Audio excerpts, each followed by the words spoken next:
नमस्कार साथियों, आज हम ट्रैक एंड फील्ड में 400 मीटर का जो ट्रैक मार्किंग करने का हम प्लान कर रहे हैं। ये पार्ट बी है और हमने पार्ट ए में डिस्कस किया था कि जो 4 डायरेक्शन होता है उसमें से ईस्ट, वेस्ट, नॉर्थ, साउथ, तो ट्रैक हमेशा नॉर्थ और साउथ डायरेक्शन में बनाना चाहिए और इसका जो शेप है वो ओवल शेप का होता है। और इसका जो स्ट्रेट है, ये जो सीधा सीधा जो दौड़ने का एरिया है उसको बोलते हैं स्ट्रेट। क्या बोलते हैं? स्ट्रेट। और जिस एरिया में फिनिश लाइन होती है वो होता है होम स्ट्रेट। उस स्ट्रेट को बोलते हैं होम स्ट्रेट। और यहीं पर सेरेमोनियल फ्लैग भी रहता है। यहाँ पर जब भी ओपनिंग सेरेमनी होती है तो यहाँ से 15 मीटर आगे ट्रैक रहता है, यहाँ पर सेरेमोनियल फ्लैग और यहीं पर छोटा सा स्टेज। तो जो होम स्ट्रेट होता है उसी स्ट्रेट के एंड में जाके फिनिश लाइन होती है। और स्ट्रेट को निकालने का जो तरीका है वो ये है, टोटल 400 मीटर लेंथ का जो ट्रैक है उसका 1/5 स्ट्रेट होना चाहिए। तो जो एथलेटिक्स के एक्सपर्ट हैं उन्होंने ऐसा इसको डिसाइड किया। 84.39 मीटर, वैसे तो 80 मीटर आता है, यदि 84.39 मीटर इसको हम रखते हैं स्ट्रेट को, इस वाली दूरी को, तो जितने भी इवेंट होंगे ट्रैक के दौड़ने वाले तो सारे खिलाड़ियों को बड़े आसानी से सहज रूप से वो लोग इवेंट कंप्लीट कर पाएंगे। इसलिए स्ट्रेट पूरे वर्ल्ड में ये डिसाइड हो गया है कि स्ट्रेट की एक स्ट्रेट की लंबाई कितनी होगी? 84.39 मीटर। और जब भी खिलाड़ी दौड़ता है तो एंटी क्लॉकवाइज दौड़ता है। कैसे दौड़ता है? Anti clockwise. एंटी क्लॉकवाइज, घड़ी की विपरीत दिशा में। ऐसा शुरुआती दौर में जब ओलंपिक हुए, बहुत सारे एथलेटिक्स की चैंपियनशिप में जब राइट साइड से दौड़ते थे घड़ी की दिशा में, तब खिलाड़ियों ने बहुत सारा प्रॉब्लम बताया कि जब हम ऐसे दौड़ते हैं तो बहुत सारी प्रॉब्लम्स आती हैं। तब फिर डिसाइड हुआ कि एंटी क्लॉकवाइज यदि दौड़ाते हैं तो खिलाड़ियों ने बोला कि इसमें हम ज़्यादा कंफर्टेबल। ठीक है, तो आजकल के जितने भी इवेंट होते हैं सभी में एंटी क्लॉकवाइज ही रनिंग होती है। और इसका बहुत सारा जो इसका रिलेशन है वो पृथ्वी के घूर्णन से भी है। जो पृथ्वी जो घूमती है वो एंटी क्लॉकवाइज घूमती है। और जब खिलाड़ी दौड़ता है तो उसको ऐसा लगता है कि ज़्यादा राइट हैंडेड होते हैं तो लेफ्ट साइड में थोड़ी बॉडी कार पर झुकती है। क्या होती है? ऐसे बैंड होती है। तब फिर वो ज़्यादा कंफर्टेबल फील करता है। यदि वो राइट साइड से ऐसा दौड़े तो ज़्यादा अनकंफर्टेबल रहता है। तो खिलाड़ियों की सुविधा को ध्यान में रखते हुए पूरे विश्व में ये डिसाइड हुआ कि सारे खिलाड़ी एंटी क्लॉकवाइज ही दौड़ेंगे। अब हम बात करते हैं स्ट्रेट। हमने जाना कि एक स्ट्रेट की लंबाई 84.39 मीटर होती है, तो बाकी जो बचा हुआ हिस्सा है उसको हम कैसे मार्क करें, तो 1 बाई 1 करके हम यहाँ से समझते हैं। स्ट्रेट हमने जान लिया। एक स्ट्रेट की लंबाई कितनी है? 84.39। तो ट्रैक में कितने स्ट्रेट होते हैं? 5। स्ट्रेट 1 और स्ट्रेट 2, 2 ही स्ट्रेट होते हैं। और बाकी 2 क्या होते हैं?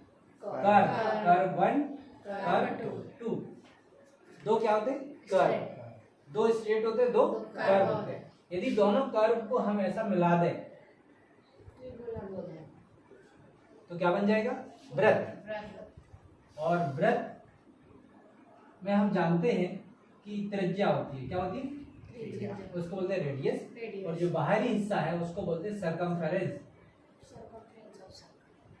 मतलब परिधि। याद आ रहा है? Yes sir. परिधि।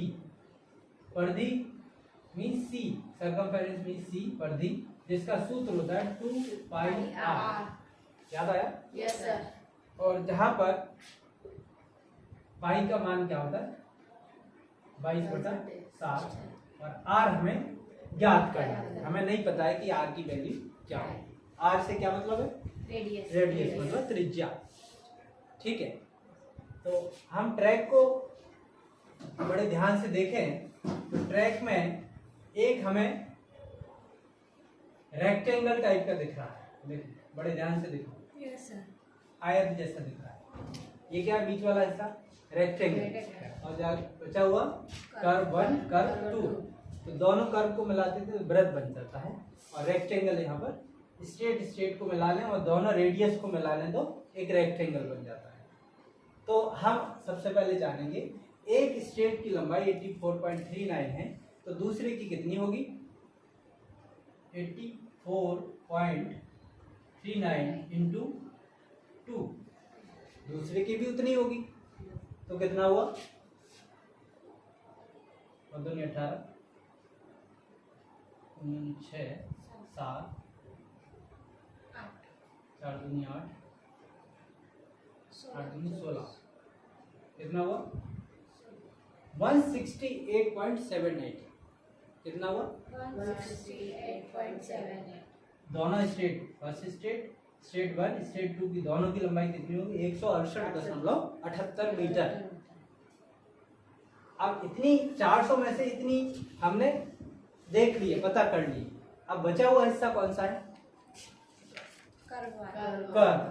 कर मतलब सरकमफेरेंस, कर मतलब परिधि। तो परिधि कितनी बची हुई है? 400 मीटर में से हमने कितना अभी देख लिया है? 2 स्टेट देख लिए, 168.78। टोटल डिस्टेंस कितनी है? 400। और 2 क्या है? स्ट्रेट है। अब बचा क्या? कर मतलब परिधि। ठीक है, तो नहीं प्लस ये हो गया ना। इसमें से 400 में से 168 तो हमने देख लिए 2 स्टेट, बचा हुआ क्या है? कर। यदि हम इसको और कैलकुलेट करें तो c इक्वल टू, या तो c को इस साइड रखो या c को इस साइड भी लाते हैं, इस साइड।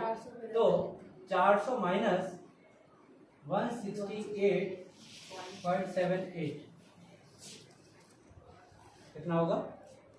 ये c को जब इस साइड लेके आते हैं तो 400 इस साइड जाएगा, और जो ये वाला जो एरिया है ये इसमें से माइनस होगा, तो ये कितना बचा?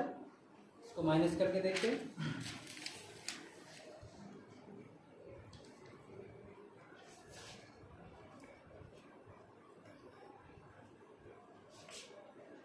वन 68.78। अभी हम यहाँ पर ऐसे माइनस करके देखते हैं।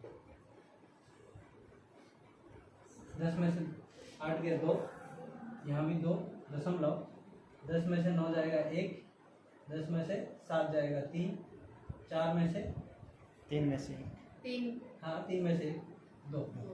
ठीक है, तो ये जो वैल्यू है ये है हमारा सरकमफेरेंस। क्या है? परिधि। परिधि है। इतनी परिधि का मान कितना है? 231.22। 231.22 इस किसमें होगा? ये मीटर में। तो ये वाली जो एरिया है ये हमारा कितना निकल के आ गया?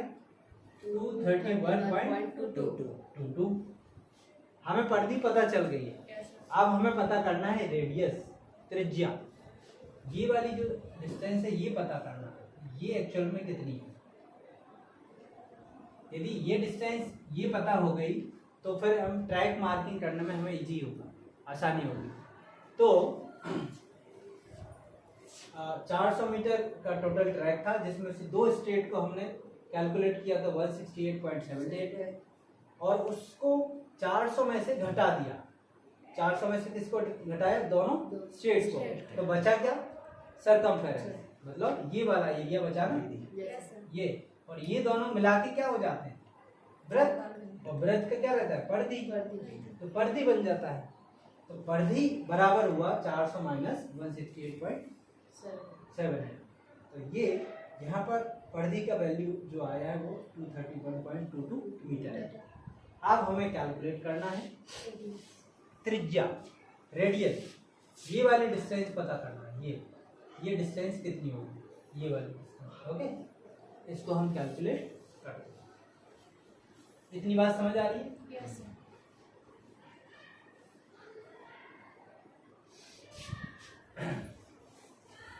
अब इधर ध्यान दें, C की वैल्यू कितनी थी? 231.22। ओके, बराबर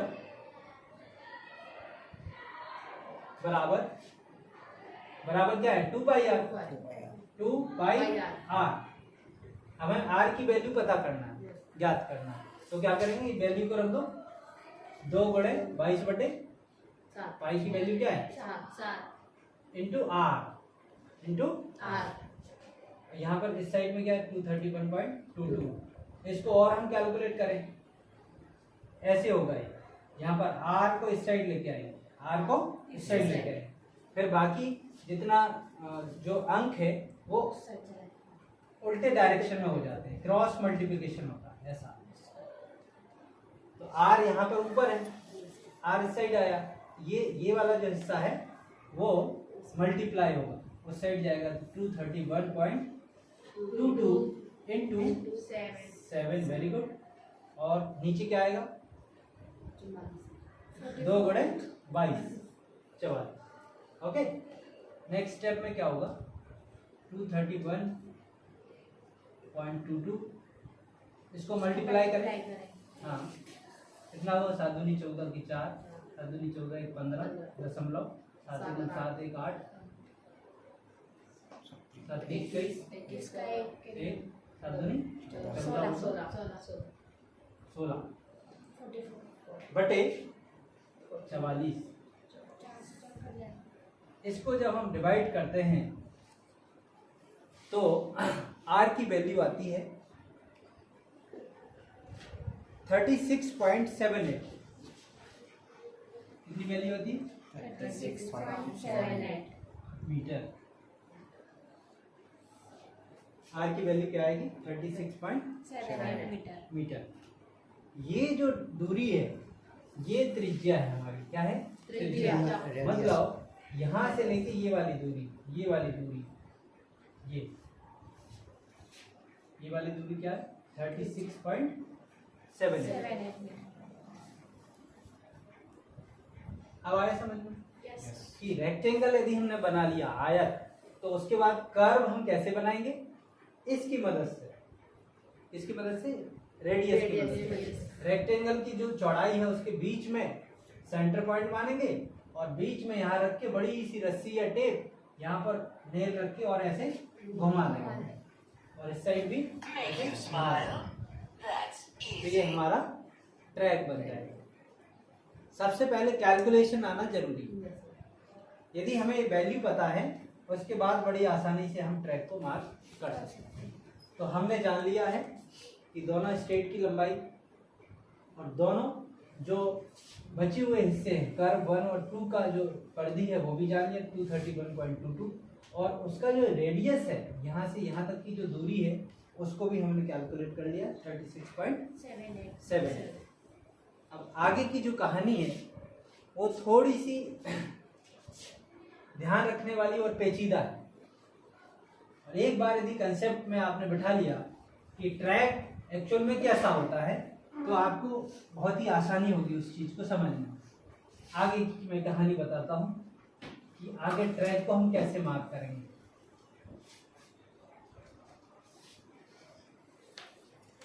सबसे पहले हमने यहाँ पर कुछ चीजें यहाँ पर लिख लेते हैं। स्ट्रेट कितना था 84.39 मीटर, कर्व कितना था 231.22 और रेडियस कितनी थी 36.7 मीटर। ये सभी मीटर में, मीटर लगभग इतना होता है 1 मीटर इतना, और टोटल यदि 36 मीटर तो काफी दूर, उससे ज्यादा दूर 84 मीटर, उससे और ज्यादा दूर ये, ठीक है। अब हम देखते हैं कि ट्रैक आपने देखा होगा सामान्यतः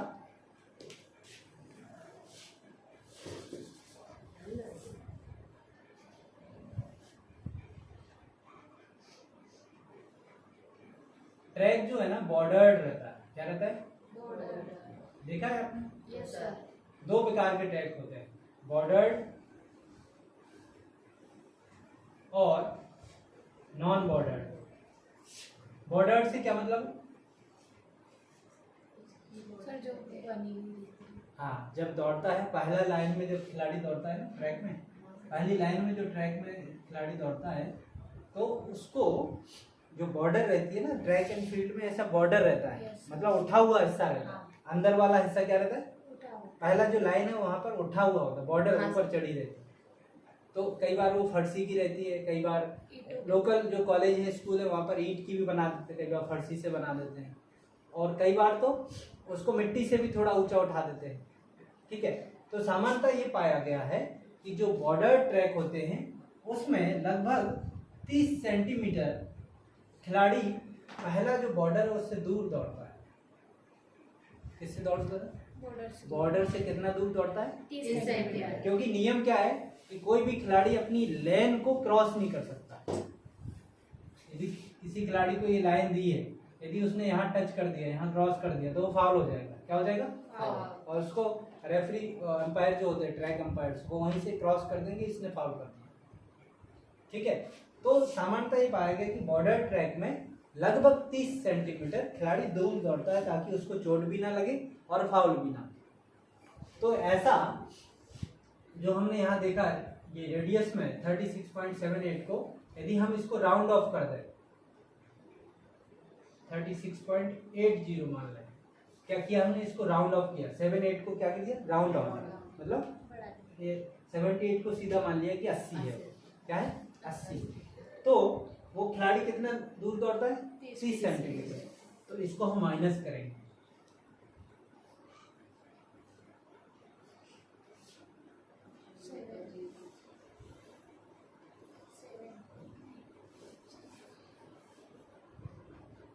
तीस सेंटीमीटर को क्या करेंगे?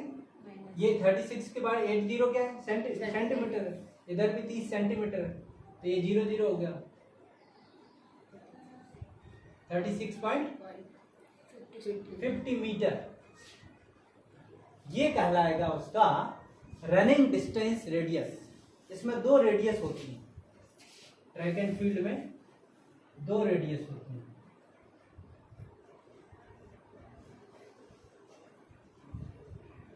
जब यहाँ से रेडियस से हम ऐसा उसको ड्रॉ करेंगे ना, तो ये 36.5 मीटर पहले इसको हम क्या करेंगे? एक्चुअल में मार्क करेंगे। इसको क्या करेंगे? एक्चुअल में मार्किंग डिस्टेंस रेडियस कहाँ मार्क करेंगे? 36.50 मीटर। क्यों करेंगे? क्योंकि सामान्यतः खिलाड़ी कितना दूर दौड़ता है? 30 सेंटीमीटर। इतना दूर दौड़ता है, तो ये इसकी कहलाएगी रनिंग डिस्टेंस रेडियस। खिलाड़ी को तो उसी दूरी पे अपन को दौड़ाना है जो एक्चुअल में होना चाहिए। तो ट्रैक की जब हम मार्किंग करते हैं तो बॉर्डर ट्रैक के लिए 30 सेंटीमीटर घटा के मार्किंग करते हैं। ओके, और नॉन बॉर्डर ट्रैक में सामान्यतः पाया गया है कि यदि किसी प्रकार का कोई बॉर्डर नहीं किया, लगभग 20 सेंटीमीटर, फिर भी खिलाड़ी उस लाइन से दूर दौड़ता है। तो नॉन बॉर्डर ट्रैक में हम घटाएंगे 20 सेंटीमीटर को, और बॉर्डर ट्रैक में घटाएंगे 30 सेंटीमीटर। ये कंसेप्ट है। ठीक है, तो एमडीआर और आरडीआर में बेसिक डिफरेंस ये है, और इसी चीज में बहुत सारे बच्चे कंफ्यूज रहते हैं कि आरडीआर क्या होता है, एमडीआर क्या होता है। मार्किंग डिस्टेंस रेडियस क्या होगी? जो एक्चुअल रनिंग डिस्टेंस रेडियस है उससे 30 सेंटीमीटर या 20 सेंटीमीटर कम, और एक्चुअल में जो रनिंग करेगा वो होगी उसकी रनिंग डिस्टेंस रेडियस। ठीक है, अब हम आगे बढ़ते हैं कि ट्रैक को कैसे मार्क करें।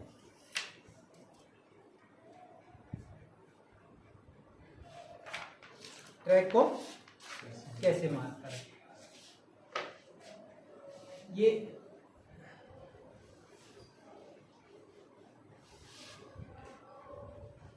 ये जो डिस्टेंस है इसको हमेशा ध्यान में रखना है। अब हम थोड़े से 1-2 नियमों को और जानेंगे। अभी हमने परिधि को समझ लिया है, अब हम एक और नियम को समझेंगे, पाइथागोरस प्रमेय को। वो अब यहाँ पर काम आएगी। तो सबसे पहले जब भी हम ट्रैक मार्क कर रहे हैं, सबसे पहले हमें क्या चीज ध्यान रखना है? डायरेक्शन। क्या ध्यान रखना है? डायरेक्शन। कैसे मार्क करेंगे? ट्रैक कैसे बनाएंगे? नॉर्थ से साउथ। ठीक है, तो मान के चलते हैं ये हमारा नॉर्थ साउथ है। ये हमारा क्या है? नॉर्थ। ये हमारा साउथ है। ऐसा मान के चलते हैं। इधर से सूरज उगता है, इधर जाके डूब जाता है। ठीक है, तो सबसे पहले तो हम एरिया का आकलन करेंगे कि हमें कुल एरिया कितना लगेगा। तो लंबाई कितनी चाहिए और चौड़ाई कितनी चाहिए ट्रैक के लिए। तो टोटल लेंथ हम कैलकुलेट करेंगे। टोटल लेंथ कितनी लगेगी। देखो ऐसा ट्रैक है,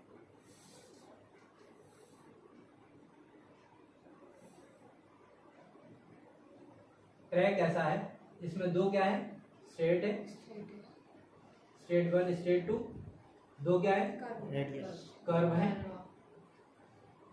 और एक ट्रैक में कितनी लेन होती है,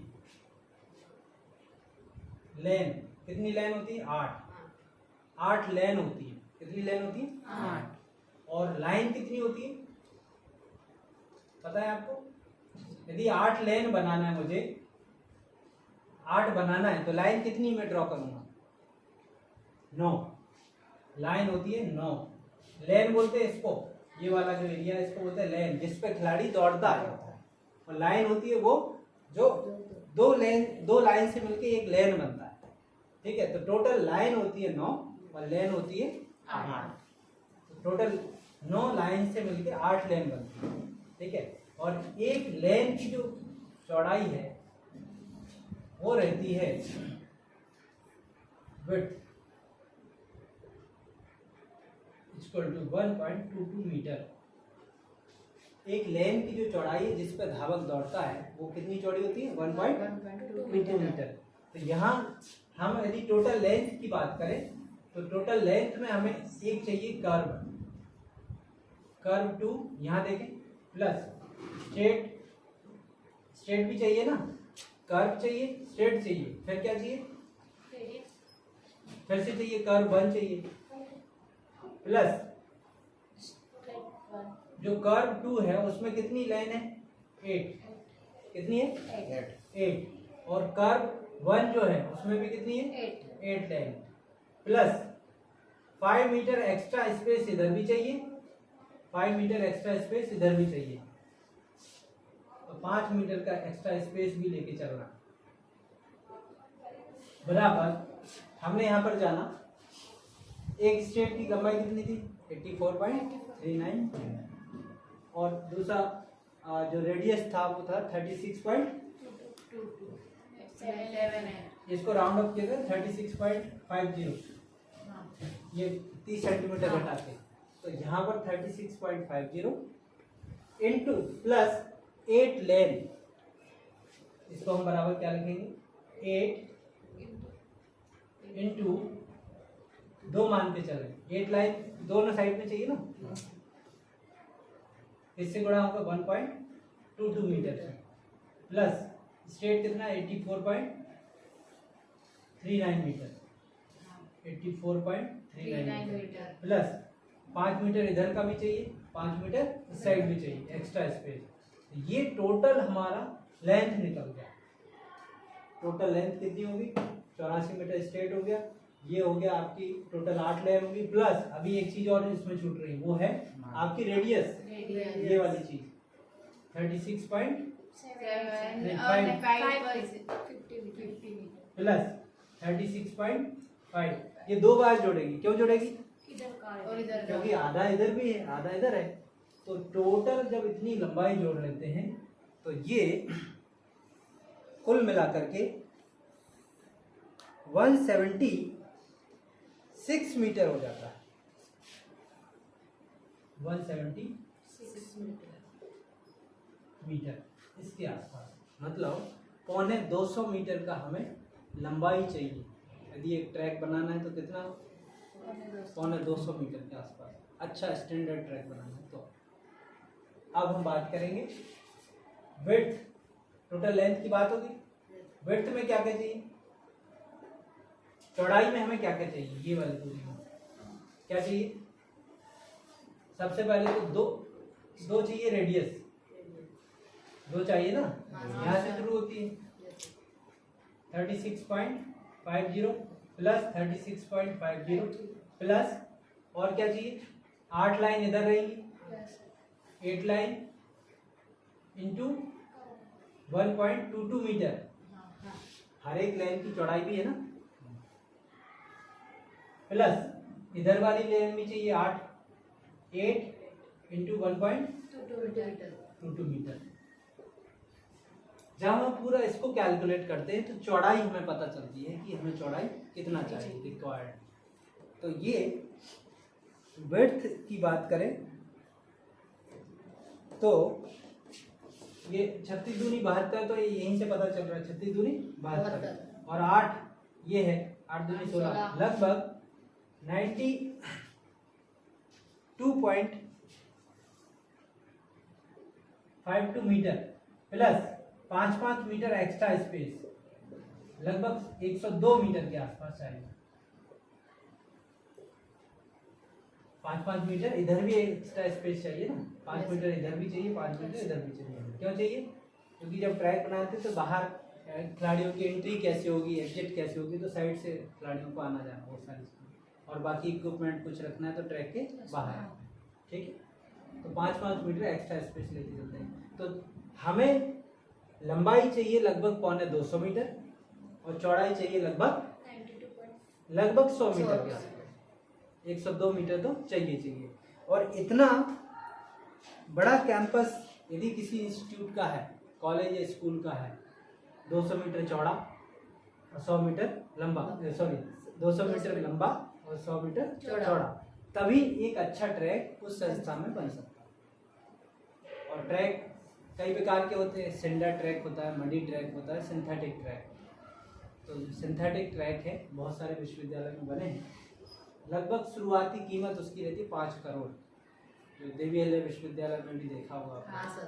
5 करोड़ मिनिमम सिंथेटिक ट्रैक। और एक बार यदि बन गया तो वो कम से कम 8-10 साल तक तो उसको रिपेयर होने की जरूरत नहीं पड़ती, यदि अच्छा मेंटेनेंस है तो साथियों, जो ट्रैक एंड फील्ड है उसकी हम मार्किंग करने से पहले हमने जान लिया है कि कुल लंबाई इतनी चाहिए और चौड़ाई इतना चाहिए, तब जाके एक अच्छा सा ट्रैक किसी संस्था में बना सकते हैं। और ट्रैक बनाना इतना आसान है नहीं। एक बार ट्रैक यदि सामान्यतः बनाया, मार्किंग कर दी, 2-3 महीने बाद बारिश में वो धुल गया तो वापस से ट्रैक बनाना बहुत टफ पड़ता है। इसलिए यदि आपके मन में कंसेप्ट क्लियर है कि ट्रैक को ऐसे डिजाइन करते हैं, ऐसे बनाते हैं, तो बड़ी आसानी से आप लोग बना सकते हैं। अब हम मेन मुद्दे पे आते हैं कि ट्रैक को मार्क कैसे करें। ये हमने लंबाई चौड़ाई जान ली।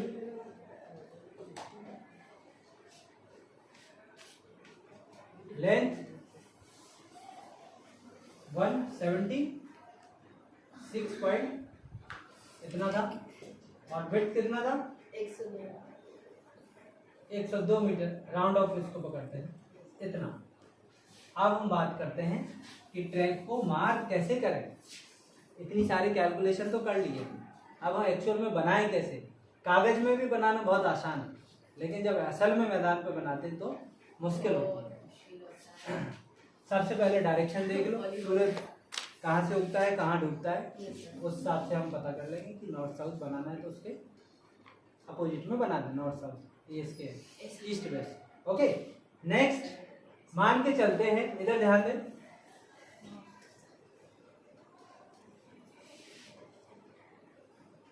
इतना स्पेस आपके पास है, किसी संस्था में इतना स्पेस है। तो सबसे पहले इसके अंदर ट्रैक को डिजाइन करना है, तो हम सबसे पहले उसका सेंटर पॉइंट जानने की कोशिश करेंगे।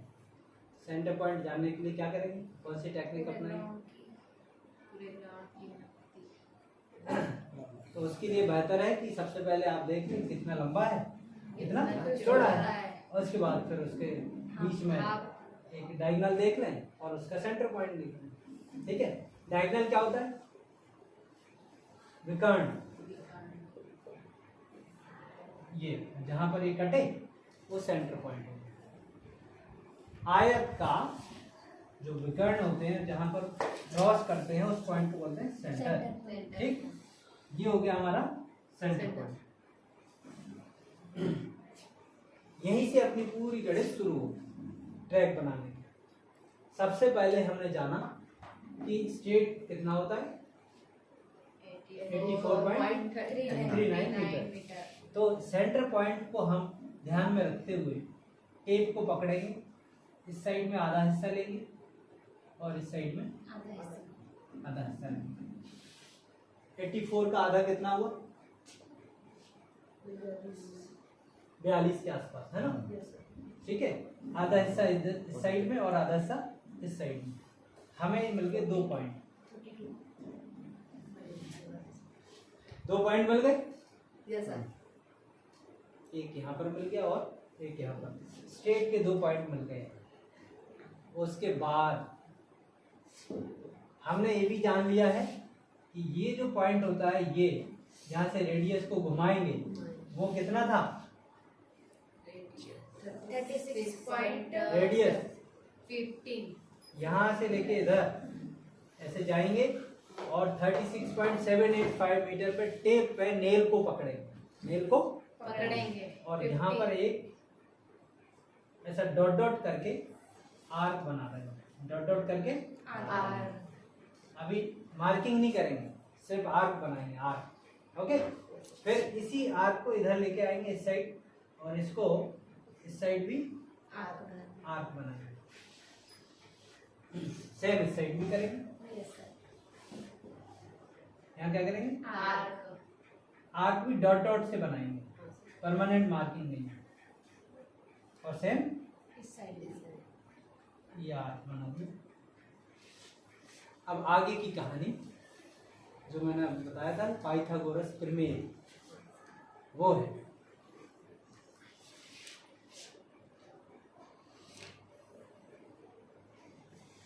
समकोण त्रिभुज। आपने 9वीं 10वीं में पढ़ा होगा कि एक कोण यदि 90 डिग्री है, ये होता है उसका कर्ण, हाइपोटेनियस। ये होता है परपेंडिकुलर, मतलब लंब, और ये होता है, बेस बेस और इसका सूत्र आपको याद होगा, लंब कर्ण का स्क्वायर बराबर बेस आधार का स्क्वायर प्लस परपेंडिकुलर का स्क्वायर परपेंडिकुलर का स्क्वायर। ये वाली दूरी कितनी है हमारी? 84.39 ये वाली दूरी 84.39। ओके, ये वाली दूरी कितनी है? 36.78 हाँ, 50 36 इसको राउंड ऑफ किया है ना, हाँ, और हाँ। 30 सेंटीमीटर घटाया है। हाँ ओके, 36.50। हमें दो चीजें यहाँ पर मिल गई, क्या क्या? परपेंडिकुलर मिल गया है और बेस मिल गया है। बेस कितना है? 84.39 का स्क्वायर प्लस परपेंडिकुलर कितना है? 36.15 का स्क्वायर। ठीक। आजकल के दौर में कैलकुलेटर है, इनको आपस में, यहाँ स्क्वायर से क्या मतलब? 84.39 मीटर का स्क्वायर से मतलब है उसी का उसी में गुणा। तो इसको जब हम इसमें गुणा करते हैं, इसका इसी में गुणा करते हैं और दोनों को जोड़ते हैं, तो वो वैल्यू आती है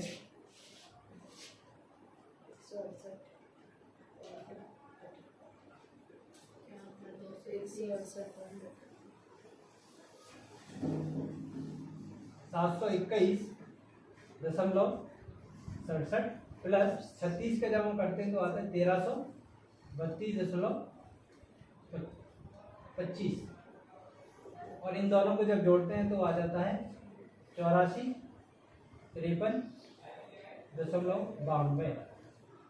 ओके, इस साइड हम h को हमेशा लिखते आएंगे। जैसे ही हम h का स्क्वायर हटाते हैं, इसका स्क्वायर हम हटाते हैं तो ये अंडर रूट हो जाता है, वर्गमूल। ये क्या हो जाता है? वर्गमूल। और जब हम 8453.92 का वर्गमूल निकालते हैं, h बराबर वैल्यू आती है 91.94 मीटर। 91.94 मीटर। ये कौन सी दूरी है?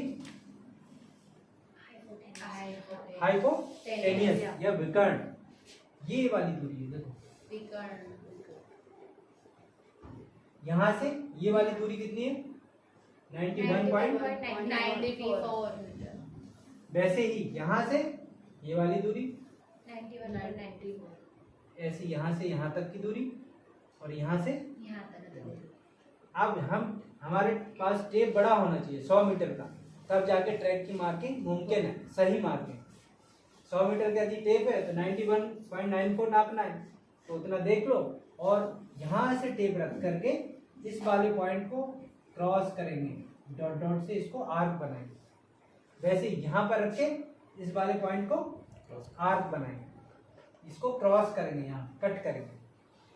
वैसे यहाँ से रख के ये वाली दूरी कितनी है 91.94, यहाँ रख के और इसको क्रॉस करेंगे, यहाँ पर रख के इसको क्रॉस करेंगे। समझ आया? अब हमें कितने पॉइंट मिल गए? 1 पॉइंट, ये तो पहले से था 2, 3 एंड 4। ये सारे जो पॉइंट हमें मिले हैं, इन पॉइंट्स को, ये जो ऊपर वाले पॉइंट है, इनको आपस में डार्क कर दें और निचले हिस्से को भी डार्क कर दें। और बाकी जो अंदर की कहानी है उसको मिटाने की आवश्यकता है नहीं, क्योंकि ग्राउंड पे इतना नहीं बनाओगे। ग्राउंड पे सिर्फ आर्क लगाते हैं, ग्राउंड पे ऐसा लाइनिंग डॉट डॉट थोड़ी ना करते हैं। ठीक, तो ये जो पॉइंट है ये है हमारी 2 स्ट्रेट। ये हमारे क्या मिल गए? ये वाला और ये वाला। आगे की कहानी बहुत ही सरल है और आसान है। अब हम क्या करेंगे, सेंटर हमें पता है, यहाँ पर टेप रखा, कितना लेंगे 36.5 मीटर। यहाँ पर टेप रखा और रस्सी को कितना, इसको मार्क किया और जैसे इसको आगे बढ़ा दिया। सेम इस साइड भी बढ़ा दिया।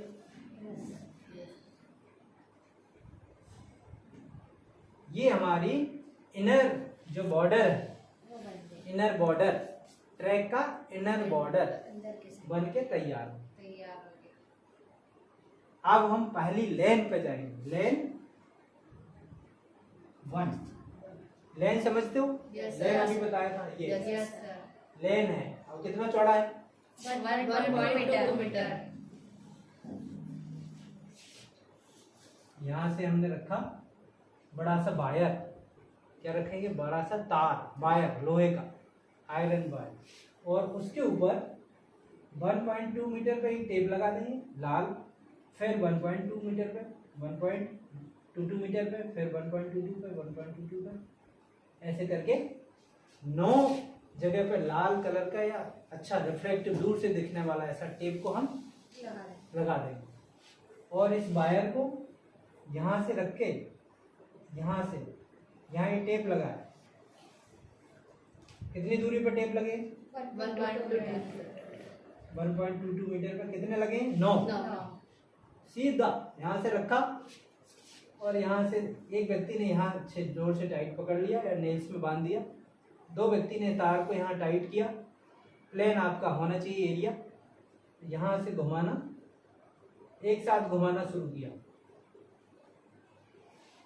एक साथ तार को खींचते हुए ऐसा आगे की तरफ बढ़ना शुरू किया। यहाँ से देखो, एक बार में 8 बच्चों को या 8 जो मार्किंग करने वाले हैं, चूना डालने वाले को तैयार रखो।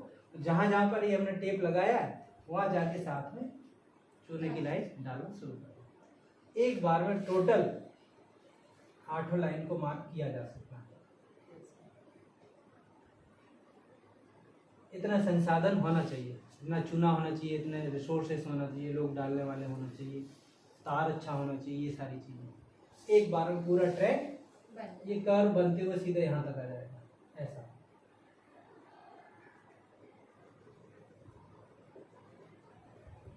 सेम मेथड इस साइड भी किया।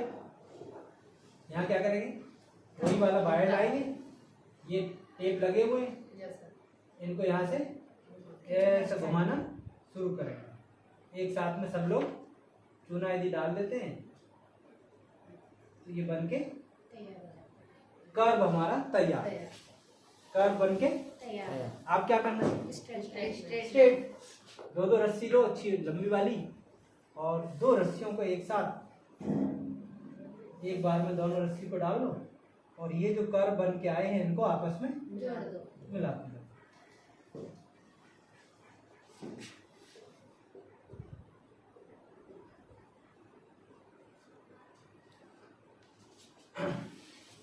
इस प्रकार से ट्रैक बड़ी आसानी से बनाया जा सकता है। लेकिन जब मैदान पे जाते हैं तो कई बार ये जो तार होता है, जो टेप होता है, वो कहीं घास में या पत्थरों में फंस जाता है, तो ये डिस्टेंस थोड़ा सा ऊपर नीचे हो जाता है। तो जब भी हम मार्किंग करते हैं, चूना डालने से पहले हमें ध्यान रखना चाहिए कि जो टेप है, जो तार है, वो बिल्कुल सीधा हो और करेक्ट हो, कहीं पे फंसा हुआ बीच में ना हो, तिरछा ना हो। नहीं तो ये ट्रैक जो है ना थोड़ा सा बनाने में कठिनाई होती है, फिर एक्चुअल में लाइन से लाइन नहीं मिल पाती है। कई बार तो 2 लाइन आपस में एंडिंग में जाके 2 लाइन आपस में मर्ज हो जाती है, ऐसा भी होता है। जब ऐसा कब होता है, जब ये जो 8 लाइन को बनाने का जो तरीका है, उसको एक एक लाइन को यदि बनाएं तो उसमें ज़्यादा परेशानी होती है। इससे बेहतर है एक बार में जो तार होता है उसको आप टेप लगा लें और एक बार में ही पूरा मार्किंग करते चलें, 8 लाइन एक साथ बनाएं।